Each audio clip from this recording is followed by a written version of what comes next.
These guys are killing it, dude. We're living in doubles land. They're bringing home run red carpet energy to doubles, and people are taking notice of it. And it's fun to play what ifs and contingencies, but also what if we stay true to this purpose, vision, core values, the PVC that we're doing day after day, department after department, person after person. Every single individual has a story to tell, and they're great stories that need to be heard. I want every listener to know they have the ability to change the world.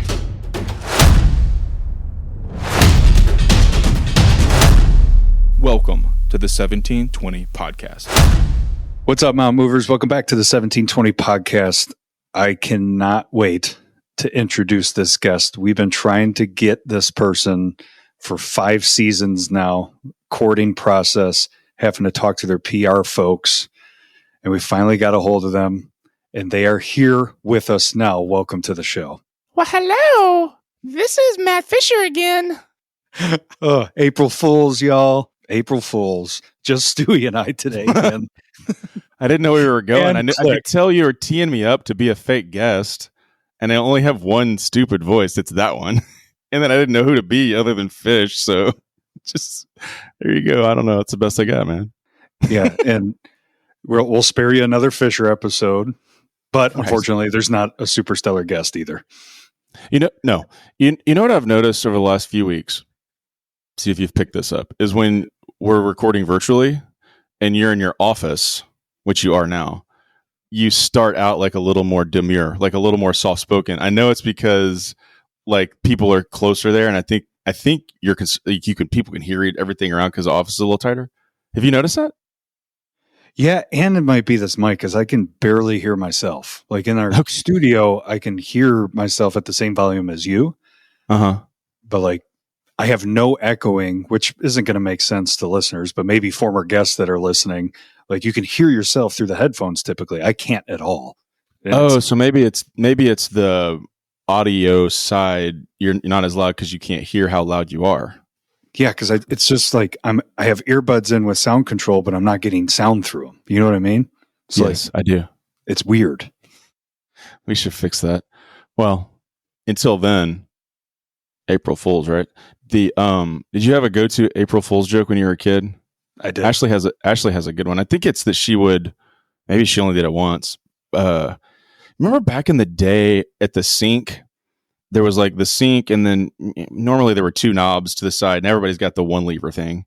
And then usually over on the right-hand side, there was the spray nozzle, right? You had to pull it out. Now it's all one nozzle, one movement. It's all connected, right? But there used to be this, and Ashley says one time she took like a hair, like one of those clear hair things, you tie your ponytail up in or whatever, and tied it around the nozzle so that it was depressed down and pointed it towards the sink operator, so that when her mom came in and turned it on that morning, it just like sprayed her right in the stomach with the water nozzle. I feel like I would murder a kid if they did that, but it's a pretty good prank. How did you make that prank sound so nerdy? You got to play back that past minute, dude. Because I was talking all technical about how it works and stuff. Yes. So I took elastic apparatus and... Well, anyway, is there like a one that jumps out to you, April Fool's joke from when you were a kid that jumps out at you? No, but because I'm a prankster, it's like my day off. It's kind of like New Year's Eve and drinking, like the party night, like that's amateur hour. I'm just going to take that day off kind of thing. Same with April Fools. Like I'm just going to. Oh, that's cute. You put water in the cereal. Wah, wah. Why don't you try this?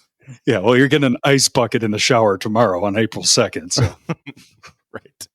Well, we don't have a guest. We don't have a guest, and we sometimes just randomly scattershoot things. And so today what I did was I Googled. Actually, I didn't Google. I used a generative AI function to assess the most memorable April Fool's jokes of all time, thinking that it would give me like crazy things that happen. You know how there's the internet. There was always some prank on the internet for all the time. And so it printed out a list, and there's 8 of them. It didn't print it out. It showed it to me. There's 8 of them. I'm going to read them like the summary to you. See if you even know about them or know anything about them. A couple are old. Most of them are recent. You ready? Bring it.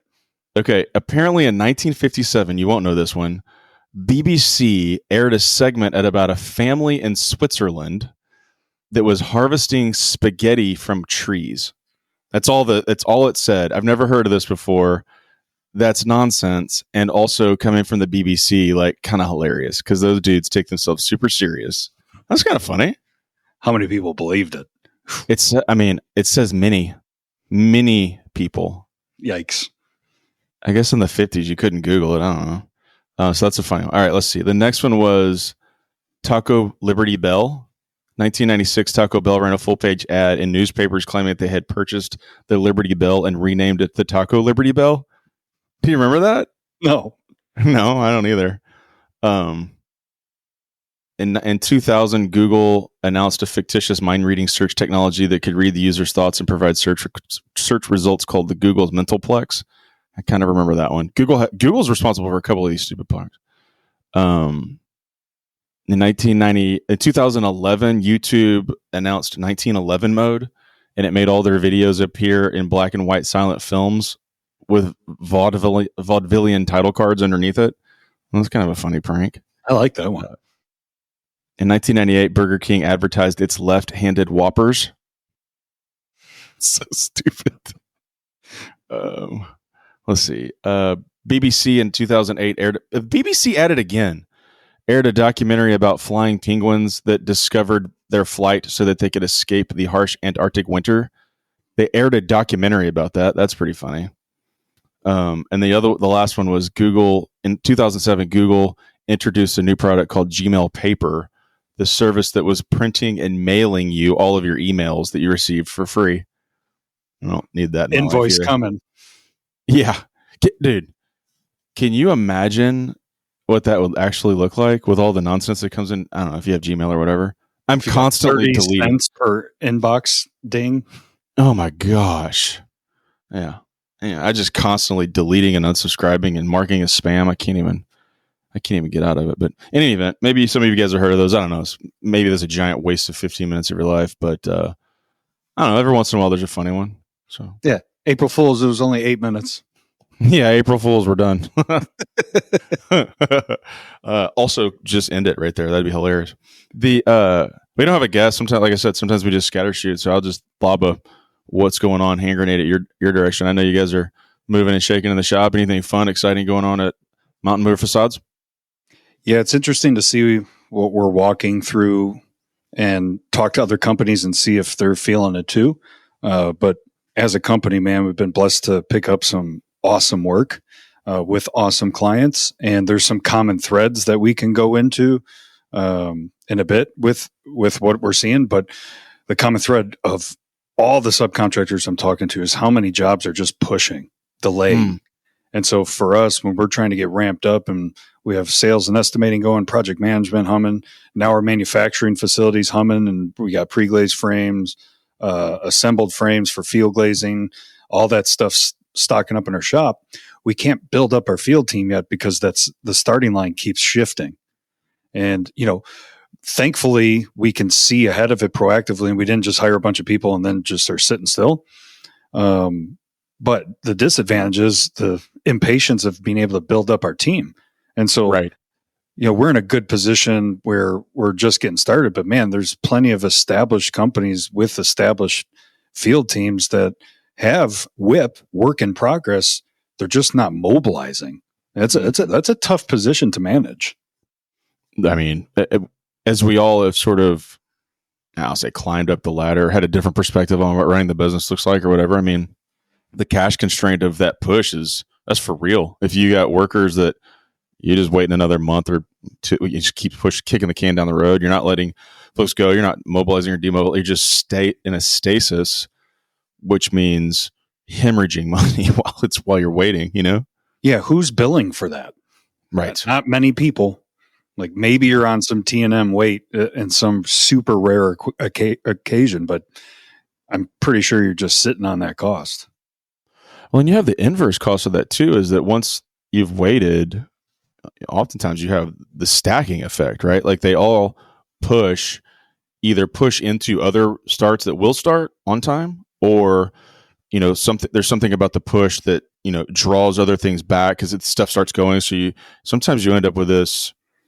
If I had a line graph, I'd show you, but like dots headed to the right going down, and then all of a sudden the ones on the left push over and the ones on the right push over, and then you stack starts, which the cash demand to stack starts like that is huge too. It potentially is even worse than the burn of weight. So if that is happening out there, and your front lines right now, but if that is happening right now, boy, there's some warning signs, there's some considerations to be thinking about for folks if you haven't made it to that spot where you're managing that yet, or if you are and you haven't thought about it, there's a couple of really good nuggets in there, because if that's coming, there it is. Yeah, and it reminds me of what we play here every single week, and it started in our strategy meetings on Mondays, and it's just a what if section, and it's usually blank, and over the weekend or Monday morning, people might fill out a statement, or they could come up with it live in the meeting. But every single week, there's at least one what if. What if all these jobs stack on top? We just did that. What if none of them do?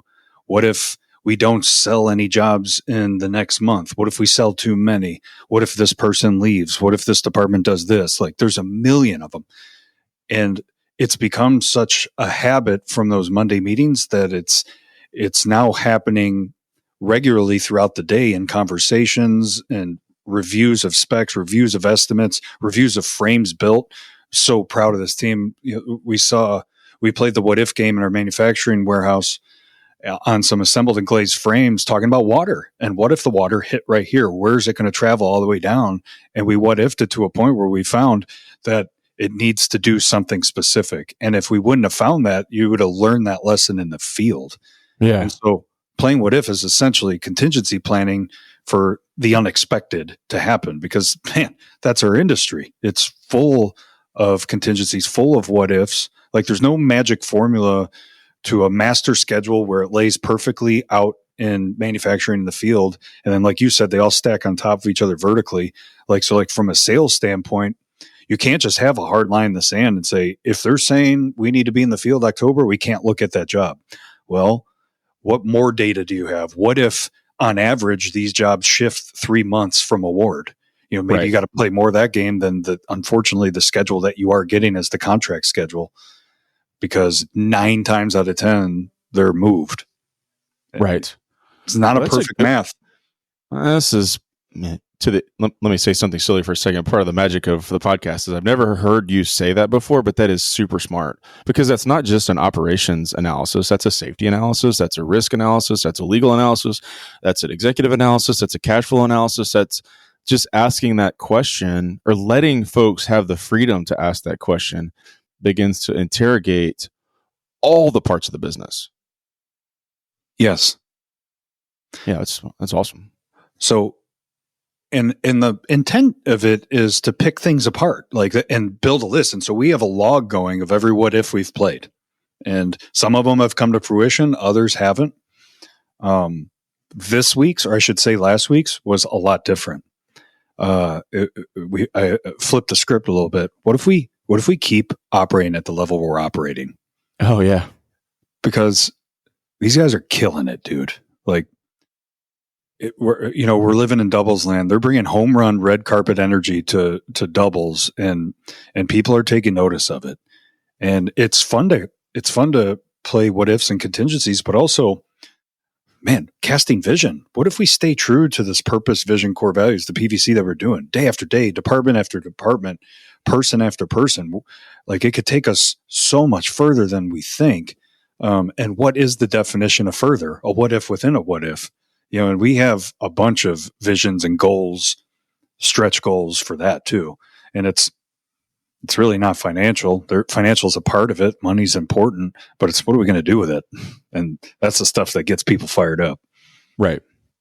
Well, and I agree with all that. Another thing I want to add to that component is, and the idea we talked about last week a little bit too, is ask the environment where you can ask the question is one thing, but then allowing people to ask the question in a way that doesn't turn into just like a wow scenario, right? Like, it's not what if, and everybody says, oh, that'd be terrible.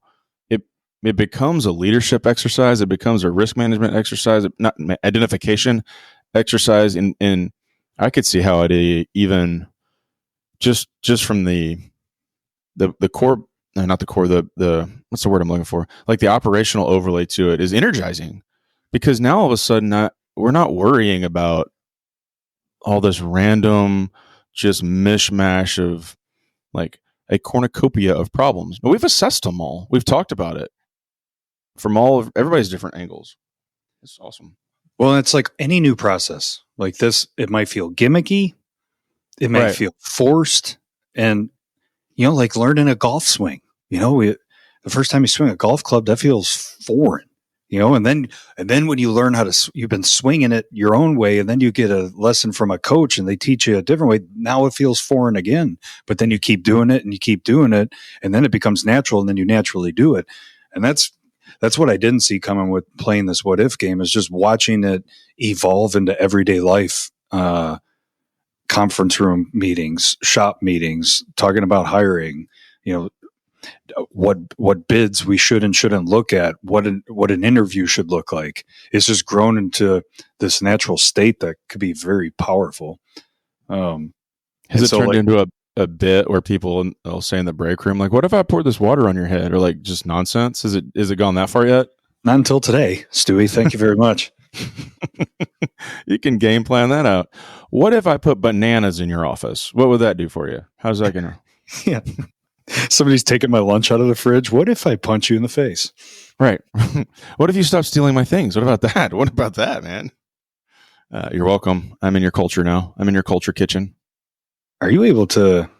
Oh yeah, I could do this. I could do this live, even what though are you doing? we're the only ones that could see it.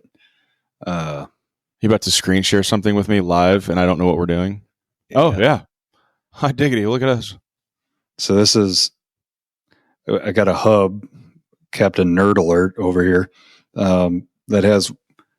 Oh, I got to operate it from this side. I got what ifs that are current, what ifs that are completed. What if dead? What if dead? Yeah, not what literal. Oh, these are just dead items that don't exist. But look at that, 0. So it's dead. Either every single one is either current or completed. And so I don't know if you can read this one. It's kind of a general one, but in startup mode, this became a concern for us. And then we navigated our way through it with this plus some intentional game planning.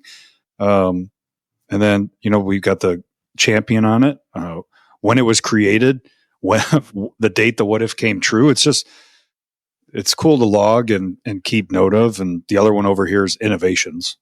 And so we play the innovation game. And every department, every person, like you said, we want everyone participating. So whoever's got it.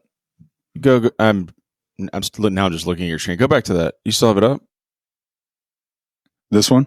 Yeah, 2 things in there that are awesome is everybody's name is their nickname in there. There's nobody's real name in there. Yeah. But I'm not going to steal your secret sauce there, but dude, you guys are coming up with some cool stuff. There's a few things in there that I'm like, ooh, I want to know more about that. Right? Yeah. Go ahead. No, go ahead. Well, I was just going to say on the what if hub current on that chart. An observation is that, on that issue that we were just looking at, the what if, the answers to the what if are things that you already knew. Kevin already knew those things. Kevin already knew how to triage that issue in those 4 component parts. Like, I know that these are the options, but that doesn't do anybody any good when it's just jammed in your head. And so even if what if is rhetorical, or even if that's the right way to say that, even if you, Kevin, already know the answer to the what if, posing the question and letting someone else figure it out before it's an issue, that's teaching. That's amazing. That's growth. It's even better than that, Stewie. So, like, I might have it solved in my head, but if we play the what if game, somebody else's solve is way better than mine. And that's the power of whiteboarding, right? You start at a baseline, here's X, and then just what if. And some get thrown away, but others, you climb this ladder, and then you end at the end, you're like, dude, what a team effort. This is great. Yeah. No one cares about credit here, man. Like, we just want to crush. Yeah, name on the front, not on the back. That's the deal. 100%. I have missed to your point, whiteboarding, like having a actual whiteboard. I need to buy one and hang it because so many ideas on paper when you're just writing them down and thinking it, like it just something about the process of it being literally up on the board. And even if it's just for you, leaving it up there, walking by it, seeing it every day, thinking about it in those moments when you go get a cup of coffee, you're like, oh yeah, that is the thing we're working on. I would have told you 20 years ago is hokey and stupid and not aesthetic and a waste of space. No, man.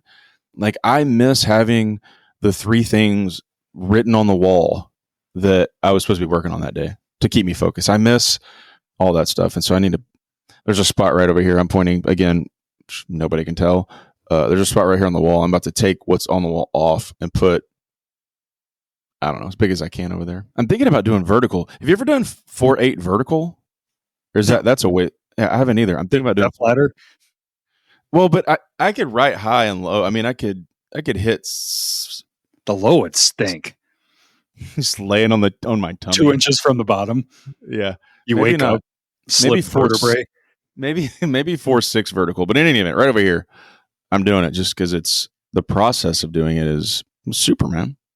Well, yeah, the process of doing it. So, like, this has been my forever thing. I'm holding up a yellow pad, and that's my to-do list. And I came really close to converting it to tablet. But then I played the what-if game with that. What if it was on the tablet? Oh, I got a log. I got all of my notebooks combined, taken with me.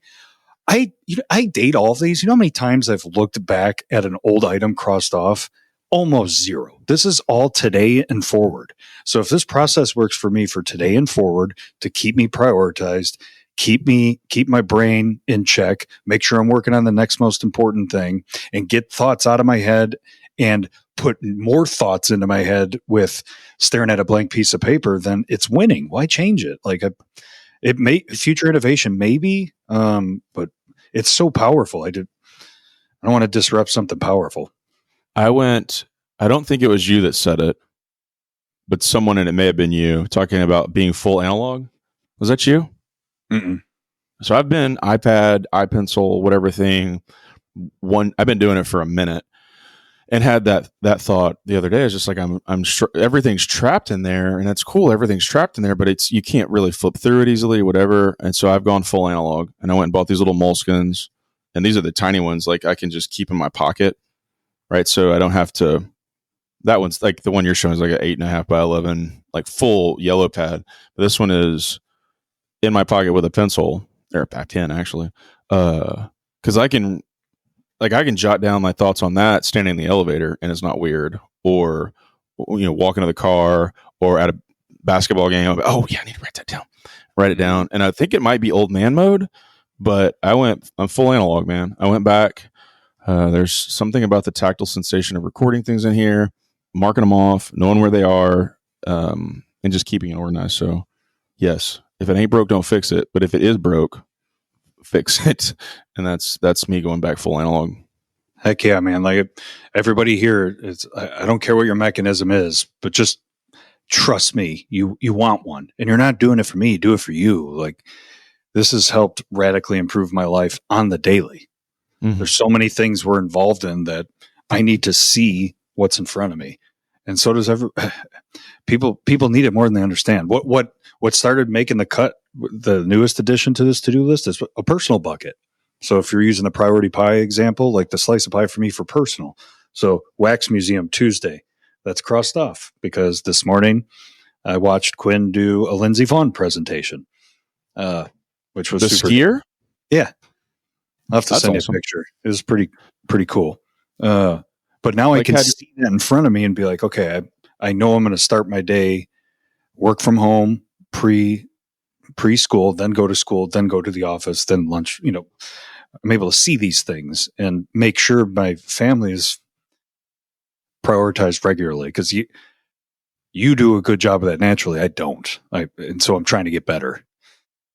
So that's a newer addition to this. Doctor's appointments, like, hey, you got to make a dentist appointment this week, or else I'll always look at the next week and never make it. So it's like, today's the day I'm going to make the appointment, even if it's 6 weeks from now, because our personal health is important. I probably have told you that I am the kick the dentist can down the road. I will go to I go to all my other doctor appointments on the regular. Dentist, I've always had good teeth. It's no big deal. I don't need to go. I don't think I've told you this, but the other day I was brushing my teeth, and I was like, "Oh, my toothbrush is full of razor blades and knives. My mouth is on fire. Something was gone crazy awry." And so now I'm back to I'm gonna have to go to the dentist. I think it's something to do with my gums or something. It's TMI totally. But the point is, I haven't been in 3 years. Well, that's stupid. It's not that important. Just kicking it down, and I am the physical manifestation of just kicking the can down the road. Now I've got a problem because I haven't been regularly maintaining my dentist visits, so they could say, "Hey, dude, looks like you're." I also like to brush my teeth with a wire brush, so that might have something to do with it. But in any event, I brush my teeth with Oreos. oh, dude, I had to your snack king goblin thought from the other day. It was last night. I was like, I got to go run from here to there. We have it's usually it's the drawer with the snacks that the kids take to school in their lunch, right? So they'll make their sandwiches and they'll put the sandwich, fruit, snack, right? But in that drawer is all sorts of snacking goblin things. And I opened it up and there were Oreos on top last night. And I went full Kevin Goblin mode because it was the little snack sizes, right? With the little miniature Oreos. This is a 100% true story. Hazel verified he was standing there. I pulled them out, opened it up, didn't even bother to reach in there. Just drank them down. And I was like, all right, let's go. Where are we going? And I'm sure he thought, boy, you're setting a great example for me right now, Dad. But it wasn't 16 of those packets, so that's good. No, it was just one. It reminds me of the sticky that sits on my desk right now that I just run afoul of every day. Have you ever seen this? Again, we're just showing people stuff that they can't see. Is it too blurry? I can't tell if the camera's focusing or not. That's good penmanship. Yeah. It says, do not expect from your sons what you are not willing to do, model, teach, and blueprint yourself. And I gobbled down Oreos last night, so I feel like I probably wasn't doing a good job of that. But yeah, the masochist in me liked Sean Surface's comment. That's stuck with me. And my memory isn't great with what guests say, but that one sentence, what walks in us runs in our children. That's my one nugget from that one. That's the opposite way of looking at the same thing. This picture is amazing. Everybody does, I feel like everybody just is into just a random conversation for us today, which is awesome. But yeah, Kev just texted me the picture of Lindsey Vaughn, but not. It's Quinn. Is this at the presentation? One of them looks like it's at home. Yeah, one's at home, then one's in her standing in her hula hoop circle. And so all the parents and teachers and kids go around and she keeps saying the same 4 sentences over and over. Oh, yeah. Which she nailed. And then my wife is gangster. She created all of that, cricketed that entire shirt, took an old gymnastics medal and painted gold over it. Bought the flag pants, bought the flag. I mean, she looks pretty spot on. She cricketed that shirt? Yeah, sleeves, front, the whole thing. Yo, that shirt is gangster, by the way. Anyway, everybody's like, okay, move on to something else. I feel like this is probably lost him at the April Fool's summary. Don't worry. April Fool's summary did not go like I had planned. Anyway, all right, this is what gets in there. The what if analysis, the whole what if. That's a nugget for the day, man. That's a good nugget for the day. It's very helpful, man. Yep. We got David Garrett next week. Yeah, I was about to say we got guests lined up for next week. Y'all can stop listening to us. Say more about that.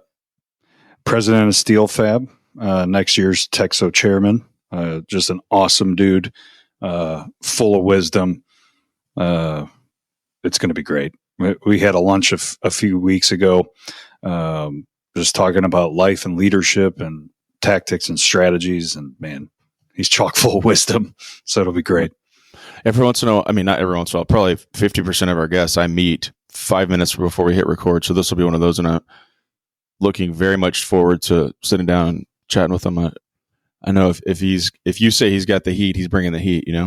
He's got the heat. Did we ever get Herb Sargent lined up? I know I have 2 spots tagged on my calendar, but I don't for the following week. But I don't know if we got that squared away. Is that now they're just listening to his calendar? Is that on your calendar for real? For real? I think we need to tie him down. We have 2 dates that week, but Herb will be joining us within the next couple of weeks too. If you don't know who that is, I think it's a friend of Scott Kemplin's that was turned on to us. And if you go follow him on LinkedIn, it's just square down the fairway for 1720 stuff we talk about all the time. So looking forward to having Herb on in a couple of weeks, maybe 3 weeks. Yeah, I don't see it, so I'll follow up. But yeah, I'll ping him. We had blocked out a couple 3 dates that next week, but I'll confirm. We'll get it locked out. But yeah, that's awesome. We did it. Just hanging out, talking, just like usual. If we don't have a guest, it's inside the deep, sometimes not deep recesses of what's going on in our lives. So little mountain mover update, or mountain mover facades update, I would say, and some nonsense April Fools. So hope you guys have a great day. Try not to get pranked too hard. And then until next time, you guys stay out there and keep moving mountains.